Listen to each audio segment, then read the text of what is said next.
Josh Gottheimer, a Democrat from New Jersey, and Mike Lawler, a Republican from New York. Two outspoken members of Congress, neither of them afraid or shy about expressing their views about, well, just name the issue. But they are willing to sit down and talk and try to hammer out their differences as members of a congressional group they founded, the Problem Solvers Caucus in the House of Representatives. They returned to Washington in early January, and yes, they will disagree, but they'll also be polite and friendly, not one drop of vitriol, as they try to figure out what they can accomplish in this upcoming election year. And good morning, everyone. I'm Bill Ritter, and a Happy New Year as we say goodbye to 2023 and usher in 2024 and what promises to be a fill-in-the-blank kind of year. If you have any idea about what's going to happen this next year, please send me an email right away. I want to talk to these guys about it. We certainly know this past year was some kind of tumultuous year in Congress. Kevin McCarthy, elected on the 15th ballot in the closely divided House in early 2023, and then ousted 10 months later in an effort led by a very small number of super right-wing Republicans who strongly back Donald Trump. And they were joined by all the Democrats. And then, in a move that surprised many, the House elected Congressman Mike Johnson as the new Speaker. So what can we expect in Washington this upcoming year? Our guests, Congressman Josh Gottheimer and Congressman Mike Lawler, friends who can disagree and then go to lunch, even though they won't agree on what to have for lunch. And gentlemen, welcome to both of you. Thank you for joining us. Thanks for having us. Thanks for having us. Full disclosure, we should mention we are recording this show a few days early because of the holidays. And so, gentlemen, if we can keep away from look what happened Friday point of view and dig deeper into the bigger pictures and issues, we won't have to come back live on January 1st or December 31st and do this whole thing again. Happy New Year and happy holidays to each of you. Really, thank you for joining us.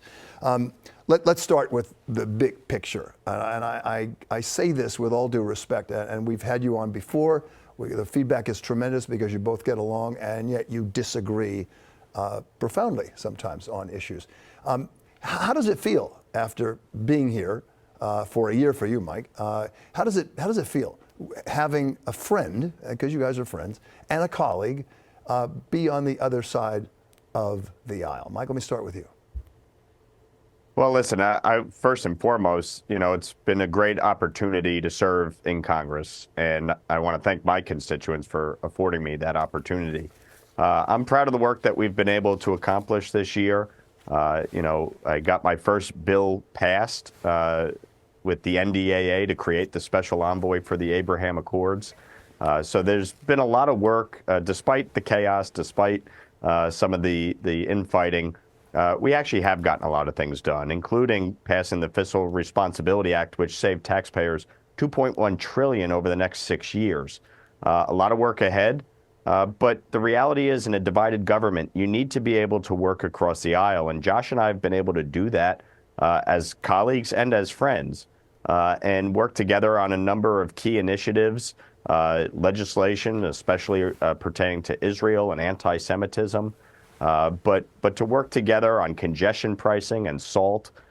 We've found a lot of area of opportunity to work together. And the truth is, whether you agree or disagree, that doesn't mean you have to be disagreeable. And both Josh and I have found that you can actually accomplish a lot more if you're willing to reach out and work across the aisle than if you're just working in a partisan manner and only with those that agree with you 100% of the time.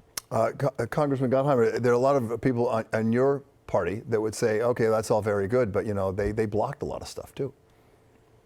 Well, so I first of all, thank you for having me. Yeah. It's on both of us, and happy almost New Year to everybody. And I hope everyone had a great holiday. I'm focused on, I think Mike agrees, getting back to work soon and making sure we get back to Washington and focus on common sense and just getting things done. I think what's frustrating after a year like this past year, when there was just too much noise for me and not enough common sense and letting the extremes, have their way too often. Mike's right. There's plenty we actually get done all the time. And the only reason we've, I think, been so successful in getting some things done is because people like Mike and I are willing to work together. We both in a group called the Problem Solvers Caucus. Yeah. We sit down all the time and say, well, where can we actually agree? And why don't we focus on that? And so whether I was dealing with getting a debt ceiling deal done this year, or avoiding government shutdowns, it's been moderate Democrats and moderate Republicans that have come to the table to get that done. And, we've got issues ahead of us like restoring the state and local tax deduction and lowering taxes for folks and eliminating the congestion tax, which Mike and I have been working quite a bit on, and helping folks with childcare and standing by law enforcement. And Mike's been great also fighting anti-Semitism and standing up for the U.S.-Israel relationship. Those are all things that there's plenty of common ground on. And I think that's what people really want us to do. They don't want us to scream and yell. They actually want us to sit down and figure it out. And that's going to be our model, I believe, in the next year, of making sure we can sit down and figure it out and get things done for people. And, the noise, people, I think, are all exhausted by the noise and the fighting. Congressman Gottheimer, I want to have the second one first, and then I'll go back to you, Mike, and then we can go back and forth. There'll be a little bit more even keeled. But Josh, I wonder, how many people come up to you and say, hey, what are you doing hanging out with these guys? Why are we doing that? You got to be more loyal to the extremists in the party. Do you get that? And Mike, I'm going to ask you the same question. Well, first of all, they've known me by now. It's my fourth term, and I've been, you look at the record, the only way we've been able to get things done, and I think folks realize this, is when we work together, whether it's the infrastructure bill and get the Gateway train tunnel built and on its way, and standing by our veterans and law enforcement and chips, building chips here instead of relying on China. We've been able to get a lot done by coming together. And I think folks know that, right? Especially, as Mike said, in a divided government. You've got a Republican House and a Democratic Senate and White House. We're going to have to work together. So, yeah, some people get upset about that. But frankly, what I hear most is, hey, thanks for actually sitting down and being willing to try to figure stuff out and not being part of the get nothing done crowd, which I think people have no patience for. You got people like Mike Lawler who are always willing. We don't always agree on things, but that's okay. We sit down, we joke around with each other, and then we figure out how to actually move the ball forward. Yeah. And that's what people like. Congressman Lawler, have they said nasty things to you, some of your colleagues? Well, the left calls me MAGA Mike, and some on the right call me a rhino. But I'm just me, and my objective is to get things done. And when you represent a district like I do, that Joe Biden won by 10 points, that has 70,000 more Democrats than Republicans, people want you to actually work across the aisle and address the big challenges. And I'm proud of the fact that I have worked with Josh, that I have worked with Richie Torres from the Bronx, that I have worked with Jared Moskowitz from Florida, that I've found ways to not only introduce legislation, but move legislation. Being part of the problem solvers, we worked to get a bipartisan deal on the debt ceiling. And Josh has done a great job leading the Problem Solvers Caucus, along with Brian Fitzpatrick, a Republican from Pennsylvania, to really try and bridge the divides, find area of commonality. Obviously, we don't always agree on everything, but that's a good thing. As Ed Koch famously said, if you agree with me on 9 out of 12 issues, vote for me. If you agree with me on 12 out of 12 issues, go see a shrink.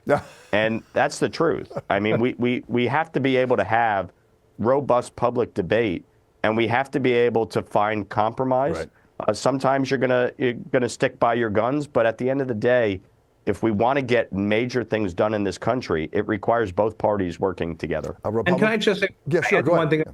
Mike is totally right about this, and we may not agree on the best pizza. I say it's in Jersey. He may say it's in New York, but we both agree that we should always put country ahead of party and put the country first. And I think and realizing that the government of China is the enemy, not one another here. And I think if we took that attitude more, we'd get a lot more done. And I think people would be screaming and yelling at each other a lot less. Well, both of you raised a good point about this. And Mike, let me start with you.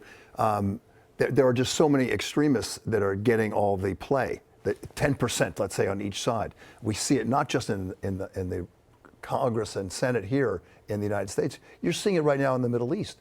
And what most people want is things to get done, life to be better in the Middle East, peace to happen, stop the killings on all sides, and that's not what is controlling the agenda right now. No, obviously extremism is a major challenge across the globe. And what you're seeing in the Middle East certainly is disconcerting. You have this unholy alliance that has formed between China, Russia, and Iran. Iran, the greatest state sponsor of terrorism, funding Hamas, 93% of its budget. This is why I have focused a lot of my effort on the Foreign Affairs Committee and dealing with these issues. It's why I introduced the special envoy for the Abraham Accords, which is going to become law. It's why I introduced the SHIP Act, which will implement secondary sanctions on the purchaser of Iranian petroleum, the biggest purchaser of which is China. And they are, by doing so, funding the terrorism that Iran backs and supports. So there is a lot of work that we can do in a bipartisan way to get this done. Josh and I just had a bill on, an anti-BDS bill, the IGO anti-BDS legislation, to frankly go after the United Nations, which has become a breeding ground for anti-Semitism. We just passed that through the House Foreign Affairs Committee, and that was something Josh and I worked on together for months. And Josh and I also introduced the Anti-Semitism Awareness Act, working together to crack down on anti-Semitism on college campuses by requiring the Department of Education to adopt the IRA working definition of anti-Semitism. That's something Josh and I worked together on for months. So this is, there's a lot of major issues impacting our country and the world that we can actually do a lot together on. And that's what Josh and I have tried to do throughout the course of this year and what we'll continue to do next year. And Josh, can't we get more done, for instance, in the Middle East? You both have talked about this, by pushing peace and not by pushing wars. And that's what's happening. And we're talking about all sides. We're talking about people in Israel. We're talking about the Arabs, which don't like to do much for the Palestinians. This is fraught with problems. If we just can all agree that what we want is to stop the bloodshed and start to talk a little bit, that would change things. I think no one wants bloodshed. I just got home from Israel. I led an intelligence trip on the Intelligence Committee in the House and met with the Prime Minister and the Director of Mossad and Shin Bet, and with our intelligence officials on the ground. And what's very clear is, the objectives, right? And President Biden's been incredibly strong on this, and Mike's leadership as well has been incredibly important, because we know we've got to get the hostages out. And the bottom line is, as of today, right, there are still 7 Americans who are hostage. We lost 40 Americans that day. Obviously, many more were hostage, and 1,200 who were brutally murdered in the most heinous of ways. And we all agree we've got to crush Hamas. Hamas is a terrorist organization. It's Iranian-backed, right? Just like all these proxies who will continue to attack America. These proxies, including the Houthis, right, out of Iraq, right, not just attack Israel, but are attacking our country. And of course, we must provide humanitarian aid. I think the goals are clear, and we've got to get support into the region. But the bottom line is you can't allow these terrorists who have said that Hamas has been clear that they will commit another October 7th, another one. They will keep going until they eliminate Israel and the Jewish people. So, the objectives right now are tough. The tunnel systems they have are very complicated. But at the end of the day, they seek to do democracy and our values harm. We stand strong against them. We have 4 minutes left, and I got 40 questions to ask. So we're gonna have a lightning round kind of thing. If I can get your answers in 15 seconds, we'll get a lot of information. Let's talk about immigration. What's going to happen in this next year? What can we finally do to come together and have an immigration policy?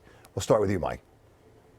Look, over the last 2.5 years, nearly 10 million migrants have crossed our southern border, many of them illegally. It has to stop. We need to secure the border. We need more border personnel. We need more court personnel. We need to deal with the undocumented who are here.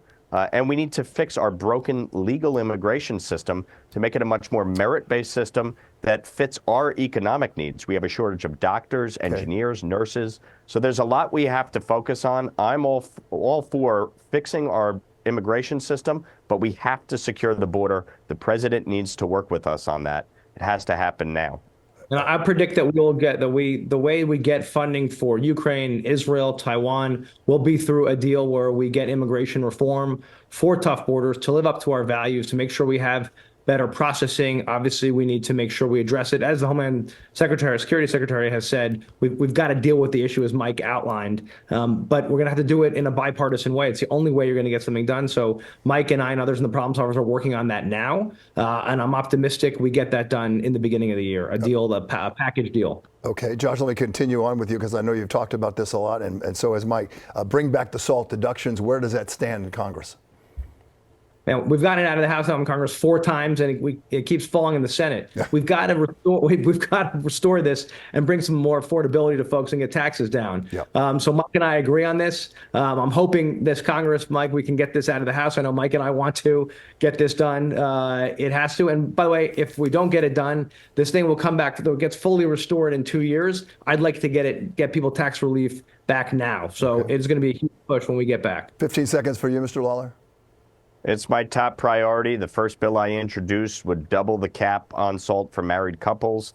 I've worked with Josh to negotiate to lift this cap. It needs to get done. People need immediate tax relief.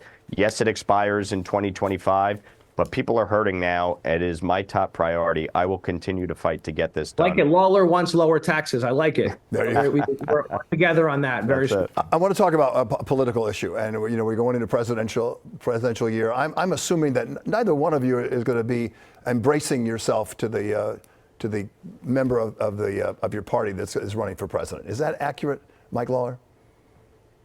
Look, ultimately, I have not made a choice in this presidential primary. The voters will decide who the president is. My hope is that the next president focuses on the future and solving the real challenges facing the American people. We cannot continue to look backwards. We can't fight about petty grievances. It has to be focused on the American people. That's my objective. That's what I'm doing in Congress. Yeah. And that's the hope for 2024. Josh, you're going to have the last word on that. You got about 25 seconds. I support President Biden because I believe actually the experience matters. We're seeing that in Israel. We saw that in infrastructure and supporting veterans and a lot of things that actually make a difference. So, that's where I'm hopeful on this year. Okay. Mike Lawler, Josh Gottheimer, let me just say, it's a pleasure to have you guys on our show together. I think that what you're saying is not everyone's going to agree with you. You don't agree with each other. But I think our viewers get a real glimpse at what happens when people don't yell at each other and they actually try to get something done. Because without that, where's this country going to go? Mike Lawler, Josh Gottheimer, thank you both for coming on Thanks, the show. Bill. Happy New Year. Mike, Thanks, Happy New Bill. Year. Happy buddy. New Year. Happy New Year, Bye. Josh.